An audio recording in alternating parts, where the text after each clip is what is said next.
अब अगर solid liquid gas, सब क्वेश्चन ये आता है कि सर सॉलिड लिक्विड के लिए हम सीपी निकालते हैं कि सीवी निकालते हैं, बताओ, बोलो बोलो भाई। सीपी सीवी है, पाथ फंक्शन है दोनों। तो मुझे ये बताओ कि सॉलिड लिक्विड के लिए किसके लिए हम दोनों निकालते हैं, किसके लिए हम एक निकालते हैं, बोलो। तो देखो गैसियस के लिए हम सीपी और सीवी दोनों चीज निकालते हैं। गैसियस के लिए हम सीपी और सीवी दोनों चीज निकालते हैं, लेकिन सॉलिड और लिक्विड के लिए सिर्फ हम सीपी प्रीफर करते हैं एट कांस्टेंट प्रेशर, जिससे हमारी वैल्यू एक्सपेंशन ना हो सके। तो तुम्हारा वाटर हुआ या तुम्हारा सॉलिड हुआ तो उनके लिए हम CPM heat capacity at constant pressure ज़्यादा प्रीफर करते हैं। और गैसियस के लिए तो हम कुछ भी निकाल सकते हैं, CP भी निकाल सकते हैं, CV भी निकाल सकते हैं। और एक पॉइंट याद और रखना, for gaseous state homo atomic, mono atomic, बहुत चीज़ें आएगी, मैं तुम्हें निकालना भी बताऊंगा अभी आगे। इसमें जो CP minus CV ideal gas के लिए रिलेशन होता है NR for n number of mole, तो इसमें हमेशा CV ग्रेटर देन होता है CV से। या तुम ये भी कह सकते हो कि जो तुम्हारा हीट जो पाथ फंक्शन है या जो तुम एनर्जी ट्रांसफर कर रहे हो एट कांस्टेंट प्रेशर वो ज़्यादा होगी as compared to constant volume. समझ रहे हो? अरे समझ रहे हो क्या? इसका पॉइंट ये हो गया मेरे भाई कि अगर तुम्हारा प्रेशर कांस्टेंट है और तुम किसी का टेम्परेचर चेंज कर रहे हो T1 से T2 तक, राइट, तो उसमें हमें ज़्यादा अमाउंट ऑफ एनर्जी देने की जरूरत पड़ेगी, तभी वो हमारा चेंज दिखाएगा। भाई सिंपल से यही तो होता है heat capacity tendency eight constant pressure, कि तुम्हें उसमें ज़्यादा अमाउंट ऑफ एनर्जी डालनी पड़ेगी तभी वो टेम्परेचर T1 से T2 चेंज होगा। और लेकिन जब हमारा कांस्टेंट प्रेशर वॉल्यूम पे हम डालेंगे तो उसमें हमारा जल्दी चेंज हो जाएगा। ये इसकी फिजिकल सिग्निफिकेंस है। बाकी मैथमेटिकल फॉर्म से तुम सीख ही चुके हो कि CP हमेशा क्यों ऑलवेज है, ये ऑलवेज है, ठीक है, ऑलवेज, ये इस वर्ड को याद रखना, always greater than CP and CV, ठीक है। और बोलो, अच्छा और बता देता हूं तुम्हें, अगर मैं ग्राफ बनाऊं, ये ग्राफ है एंजल रेड में, नेट वालों सुन लो और जैम वालों तुम मजे लो बस, कि जब हम सॉलिड के लिए टेम्परेचर का ग्राफ बनाते हैं तो CV एकदम से इंक्रीज हो जाती है, और जब हम लिक्विड का केस देखते हैं तो लिक्विड के केस में भी एकदम से ऐसे इंक्रीज हो जाती है, और जब गैस देखते हैं तो गैस के केस में एकदम से डिक्रीज हो जाती है। This is the graph for solid, this is for liquid and this is for gas. कि अगर तुमसे कोई ग्राफ पूछ ले सॉलिड लिक्विड गैस का CPM का, कि सॉलिड के लिए जैसे तुम टेम्परेचर करोगे तो CPM अचानक एकदम से इंक्रीज हो जाएगी या नॉन लीनियरली इंक्रीज हो जाएगी। ऐसे ही फिर लिक्विड के लिए जब तुम करोगे तो लिक्विड के लिए भी एकदम से heat capacity at constant pressure क्या हो जाएगी, इंक्रीज हो जाएगी। लेकिन जब तुम गैस के में फॉर्म में कन्वर्ट हो गए, भाई जैसे ही सॉलिड से लिक्विड में पहुंचोगे तो हीट कैपेसिटी एकदम से बढ़ जाएगी, और जैसे ही तुम गैस में पहुंचोगे तो गैस में एकदम आके डिक्रीज हो जाएगी, क्योंकि इसमें क्या हो जाता है, वेपराइजेशन हो जाता है, मॉलिक्यूल दूर दूर भागने लगते हैं। तो ये कंबाइंड डायग्राम है। देखो सॉलिड में लिक्विड की सबसे हाईएस्ट है कि नहीं है, देख लो, अरे लिक्विड की सबसे हाईएस्ट है कि नहीं है, और फिर गैस की डिक्रीज होने लगती है। तो अगर ऐसा क्वेश्चन आ जाए तो ऐसे क्वेश्चन उसमें आते हैं लैंग्वेज फॉर्म में, कि सॉलिड के लिए जो heat capacity versus temperature graph है वो नॉन लीनियरली इंक्रीज हो रहा है या नॉन लीनियरली डिक्रीज हो रहा है। तो ध्यान रखना, सॉलिड और लिक्विड के लिए इंक्रीज होता है एंड गैस के लिए डिक्रीज होता है। क्लियर है? और क्या बचता है इसमें, हीट कैपेसिटी में और क्या बचता है, बस काफ़ी है, और क्या बचेगा, सब कुछ तो तुम्हें बता ही दिया।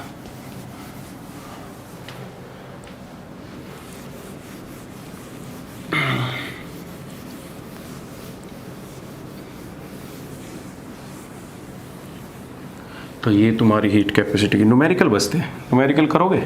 चलो न्यूमेरिकल करो।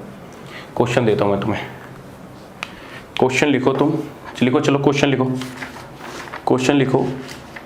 The heat required to raise the temperature, चलो मैं क्वेश्चन, दो क्वेश्चन करा देता हूँ, बताओ।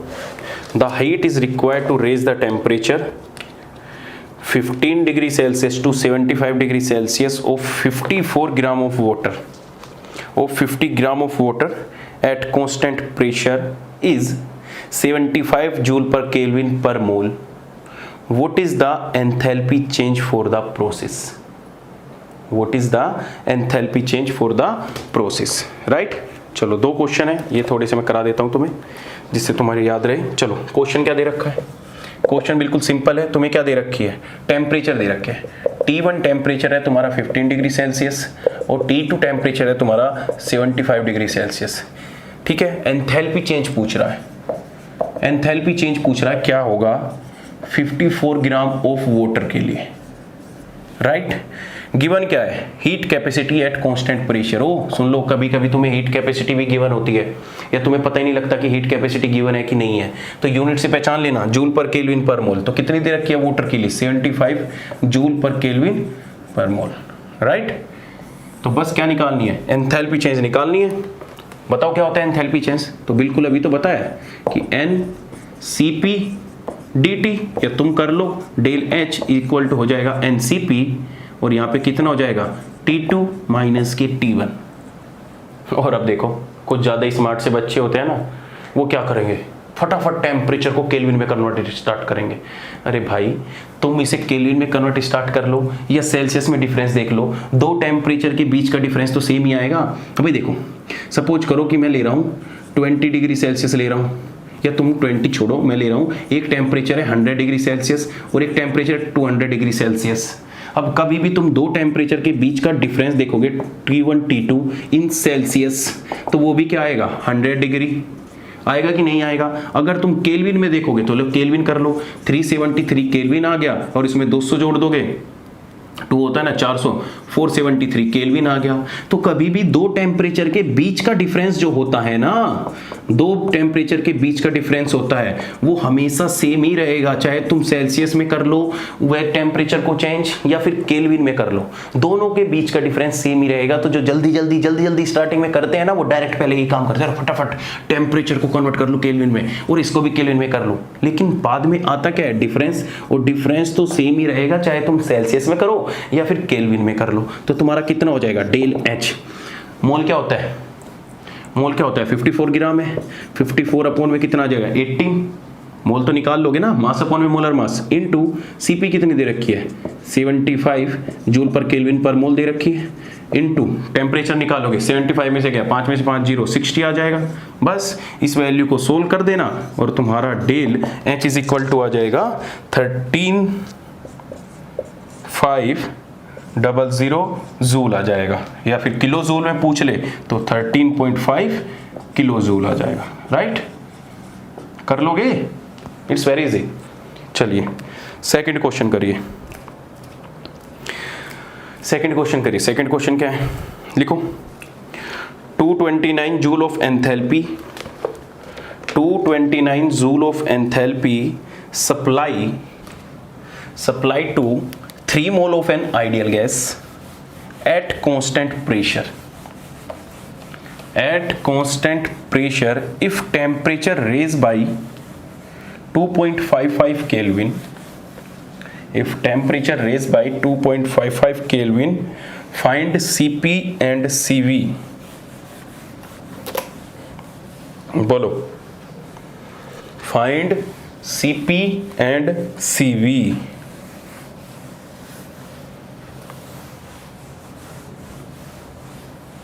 बोलो क्या होगा? चलो मैं क्वेश्चन लिख ही देता हूँ। क्वेश्चन क्या, आंसर लिख लो। क्वेश्चन क्या दे रखा है? 229 जूल ऑफ एनर्जी दे रखा है। ठीक है, जूल ऑफ एनर्जी। मोल दे रखे हैं तुम्हें n equal to 3 mole. Right, n equal to 3 mole दे रखे हैं। ठीक है, कांस्टेंट प्रेशर पे, प्रेशर क्या है? कांस्टेंट है। ठीक है, टेम्परेचर रेज बाय मतलब डेल्टा टी तुम्हें पहले दे रखा डिफरेंस 2.55 केल्विन, और तुमसे पूछा क्या है कि सीपी एंड सीवी के बीच में रिलेशन बताओ। करो यार, इसे तो खुद ही करो। कांस्टेंट प्रेशर पे तुम्हें हीट गिवन है, डेल्टा टी गिवन है, मोल गिवन है, और तुमसे सीपी सीवी के बीच में रिलेशन पूछा है। करो यार, इसको तो करो। चलो करो, क्या होगा बताओ मुझे। लगाओ, थोड़ा सा दिमाग तो लगाओ। देखो तक सब सिखाता हूँ, एक एक फॉर्मूला बताया, एक एक यूनिट बताई है। एनर्जी गिवन है, मतलब हीट गिवन है तुम्हें कांस्टेंट प्रेशर पे, राइट। और मोल तुम्हें गिवन है। डेल्टा टी जो टेम्परेचर डिफरेंस है, उन्होंने अपने पास दो टेम्परेचर नहीं दिए, उन दोनों डेल्टा टी दे दिया, डिफरेंस दे दिया 2.55 केल्विन। और पूछा है कि सीपी सीवी के बीच में रिलेशन क्या है। करो।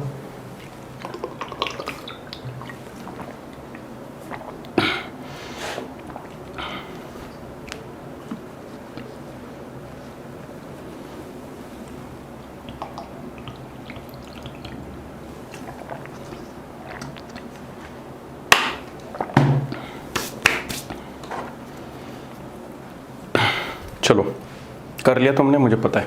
आओ देखो कितना आसान है, बिल्कुल है ना। आओ दिखाता हूं। तुम्हें पता है कि Cp इज इक्वल टू होता है QP by delta T, right.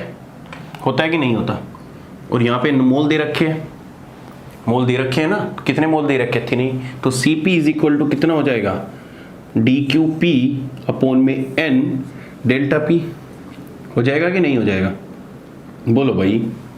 Simple सी बात है, ये फॉर्मूला यूज किया होगा ना तुमने, 3 मोल के लिए निकालनी है ना Cp, राइट। तो आप तुम करोगे, बिल्कुल सही है। तो Cp इज इक्वल टू कितनी दे रखी है, 229 जूल अपॉन में कितने दे रखे हैं, 3 मोल इंटू टेम्परेचर डिफरेंस कितना दे रखा है, 2.55 केल्विन। और Cp इज इक्वल टू आ जाएगा कैलकुलेट करके तुम्हारा, मैं बता देता हूँ, 29.934 29.934 जूल पर केल्विन पर मोल। ठीक है। अब देखो Cp निकल गया, और तुम्हें तो पता है कि Cp minus Cv is equal to NR होता है, राइट। तो Cp इज इक्वल टू कितना आ गया, 29.934 माइनस या इक्वल टू कितना हो जाएगा, Cv या माइनस के NR करो, माइनस के NR इक्वल टू कितना हो जाएगा, Cv। तो 29.934 माइनस के 3 इंटू 8.314 इक्वल टू कितना आएगा, Cv। और 29.934 और माइनस के कितना हो जाएगा, 4 तिये 12 का 2 का हासिल लग गया 1, 3 एकम 3 और 1 4 और 3 तिया 9 और 9 8 तिया 24। तो जब तुम इसमें से ये माइनस करोगे तो CV इज इक्वल टू कितना आ जाएगा, तो CV इज इक्वल टू तुम्हारा आ जाएगा, जब इसमें से माइनस करोगे तुम 24 में से, डायरेक्ट 24 में से घटा रहा हूँ, तो 4 में से 2 गए 2, 13 में से 4 गए 9, ठीक है। इधर क्या बचे, चलो कर लेना जो भी आएगा तुम्हारा, कुछ इतना आ जाएगा 28 4 पॉइंट कुछ आ जाएगा, ठीक है, 4 पॉइंट कुछ 92। बोलो कितने बच्चों का सही है ये, बोलो जूल पर केल्विन पर मोल, कितने बच्चों का सही है ये,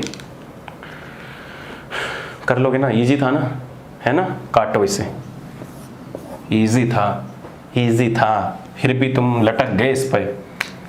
एक बात बताओ, जब तुमने Cp 3 मोल के लिए यहाँ पे निकाल ली तो ऑटोमेटिक Cp Cv यहाँ पे n की मल्टीप्लाई करनी जरूरी है क्या? नहीं, मुझे एक बात बताओ, जब तुमने Cp यहाँ पे 3 मोल के लिए पहले निकाल चुके हो और तुम्हें पता है Cp minus Cv is equal to R होता है, NR होता है नंबर ऑफ मोल के लिए, तुम्हें गिवन होगी उस टाइम पे। एक बात बताओ, जब तुमने Cp Cv यहाँ पे जूल पर केल्विन पर मोल में निकाल ही ली है, राइट, तो तुम्हें यहाँ मोल की मल्टीप्लाई करने की क्या जरूरत है? नहीं, यहाँ पे मोल की मल्टीप्लाई करने की क्या जरूरत है? तुमने यहाँ पे मोल में मल्टीप्लाई करके तब ये फॉर्मूला निकाला है, इसलिए ये गलत आया है। जिनका आंसर 4.92 आया गलत आया, जिसका आंसर 21.92 आएगा वो बिल्कुल सही आंसर होगा। एक लॉजिकल मैं तुम्हें बाकी बता रहा हूँ, गलत किया है मुझे पता है।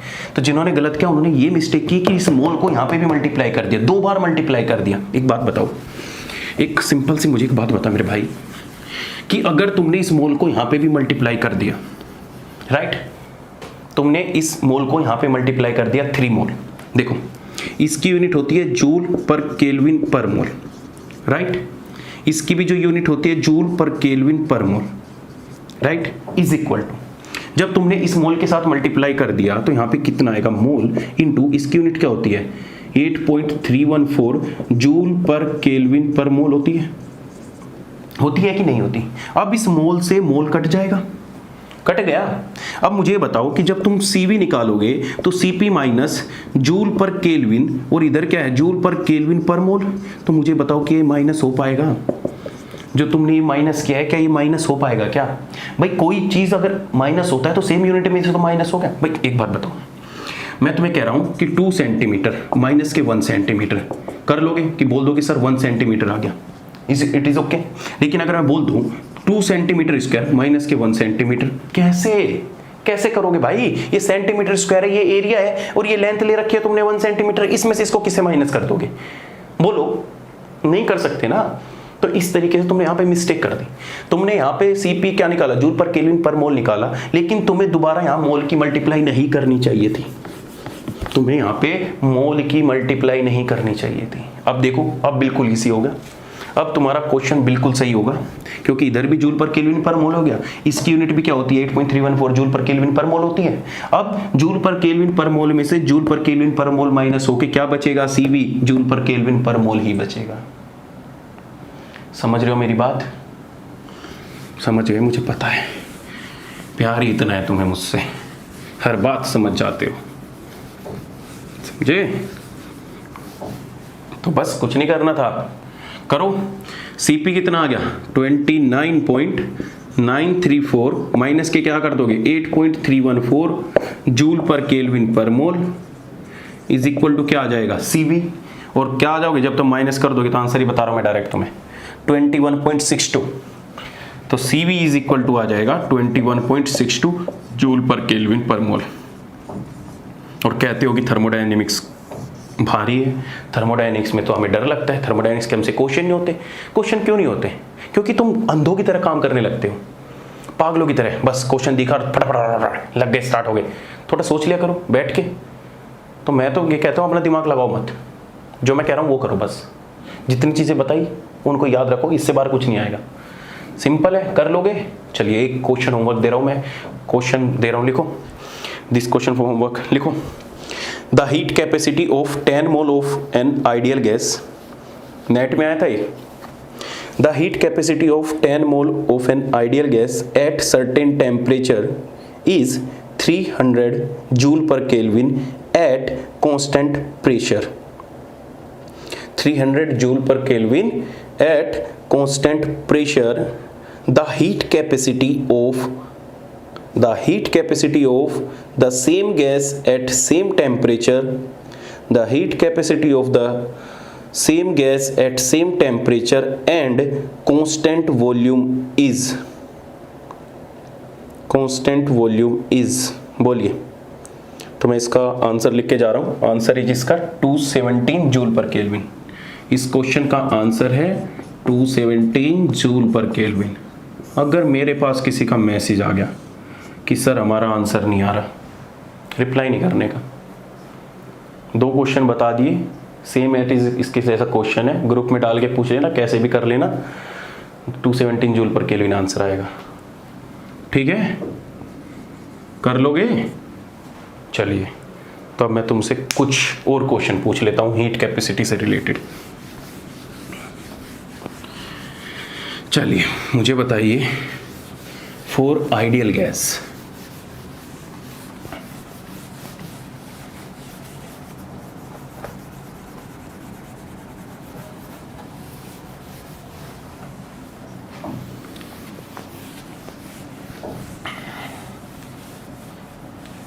चलिए बताइए, for ideal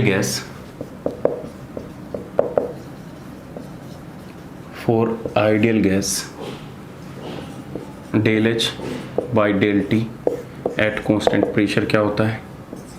del U by del T at constant. छी यार,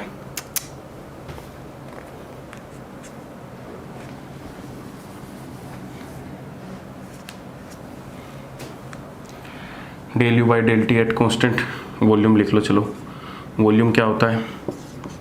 del H by del P at constant temperature equal to क्या होगा? Del H by del V at constant temperature equal to क्या होगा? Del U by del V at constant temperature equal to क्या होगा? Del U by del P at constant temperature equal to क्या होगा? Del C V by del V at constant temperature equal to क्या होगा? Del C B by del P at constant temperature equal to क्या होगा, del C P by del P at constant temperature equal to क्या होगा, सबके answer करते जाओ, del C P by del V at constant temperature equal to क्या होगा, बोलिए। और भी बनता है क्या कुछ इसमें, करो पहले इतने का आंसर तो करो, बोलो क्या होगा फॉर आइडियल गैस, तो कर दो start. Del H by del T at constant pressure, बोलो क्या होता है, del H by del T at constant pressure होता है कितना, सी पी होता है, गदो जीरो मत लिख देना, कितना होता है, सी वी होता है, right. Del U by del T at constant volume equal to क्या होता है, C V. Del H by del P at constant temperature क्या है, second thermodynamic equation, ideal gas के लिए क्या आई थी, zero. Del H by del V at constant temperature, ये भी क्या आ जाएगा, zero. Del U by del T, ये तो इंटरनल प्रेशर होता है, पाई टी, आइडियल गैस के लिए कितना होता है, zero. Del U by del P zero, del C V by del V zero, del C by zero, zero zero, सब कुछ जीरो है, सबका अंडा है, अरे जीरो ही होता है इनका आंसर, टेंशन मत लो। पॉइंट मैं क्या समझाना चाह रहा हूं वो समझ लो। पॉइंट ये है कि हमारी जो हीट एंथैल्पी चेंज होती है और इंटरनल एनर्जी होती है for ideal gas only is the function of temperature, only is function of temperature, सिर्फ टेम्परेचर का फंक्शन है और किसी का फंक्शन नहीं है। तो किसी भी एंथैल्पी के या इंटरनल एनर्जी के नीचे तुम्हें कोई टेम्परेचर दिख जाए तो कुछ ना कुछ आइडियल गैस की वैल्यू आ जाएगी, अदरवाइज तुम नीचे प्रेशर डाल दो, खुदा के बैठ जाओ या वॉल्यूम डाल लो, कुछ भी कर लो, वो इक्वल टू जीरो ही आएगा। जैसे पहले में देखो, एंथैल्पी अपॉन में टेम्परेचर एट कॉन्स्टेंट प्रेशर है, इक्वल टू क्या आ गया, सीपी आ गया।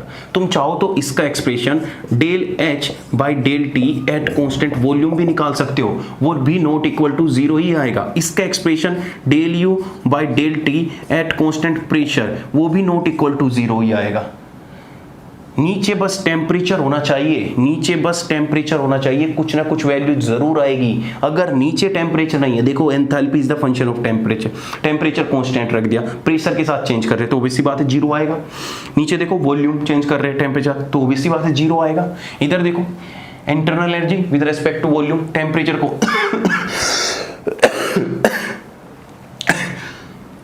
टेम्परेचर कांस्टेंट है तो ये भी इक्वल टू जीरो आएगा। ये देखो यहाँ पे भी टेम्परेचर कांस्टेंट है, ये भी इक्वल टू जीरो आएगा, राइट। इसका कैसे पता, ये तो क्वेश्चन है, ये कैसे आएगा, बिल्कुल सही। तो CV इज इक्वल टू लिख लो तुम, क्या होता है, del CV is equal to क्या होता है, change in internal energy with respect to temperature, होता है कि नहीं होता, होता है, and with respect to volume. तो तुम यहाँ पे क्या करोगे, del by del T change in internal energy with respect to volume at constant temperature, देखो बार टेम्परेचर कांस्टेंट है, जब वॉल्यूम के साथ करोगे del U by del V at constant temperature, ये भी इक्वल टू जीरो आ जाएगा, तो ये भी इक्वल टू जीरो हो गया। Del C P by C P T, ये भी इक्वल टू जीरो हो गया। ये डेल पी, ये देखो नीचे प्रेशर है, तो जब del H by del P करोगे तो ऐसी सिचुएशन आ जाएगी, तो ये भी इक्वल टू जीरो आ जाएगा और ये भी इक्वल टू जीरो आ जाएगा। मैं बता रहा हूँ आने वाले जितने भी तुम आगे एग्जाम दोगे ना, जितने एक्सप्रेशन लिखे हैं, TFR में इससे आ रखा है, जैम में इससे आ रखा है, नेट में इससे आ रखा है, गेट से इससे आ रखा है, DU में इससे आ रखा है, BHU में इससे आ रखा है, हैदराबाद यूनिवर्सिटी में इससे आ रखा है, जितने भी दुनिया भर के एग्जाम है इन सब से एक एक क्वेश्चन आ रखा है, पूछ रखा है, और तुम वहां पे कंफ्यूज हो जाते हो कि एंथैल्पी किसका फंक्शन है, टेम्परेचर। तुम जीरो में इतने खो जाते हो, देखो सारे के सारे जीरो है, बस दो को छोड़ के, इन दोनों को, इन चारों को छोड़ दो, नीचे टेम्परेचर का फंक्शन होना चाहिए बस, यहाँ कॉन्स्टेंट नहीं दिखना चाहिए तुम्हें आइडियल गैस के लिए। अगर यहाँ कॉन्स्टेंट दिख गया टेम्परेचर तो जीरो लगा देना, कर लोगे, वेरी इजी, ठीक है।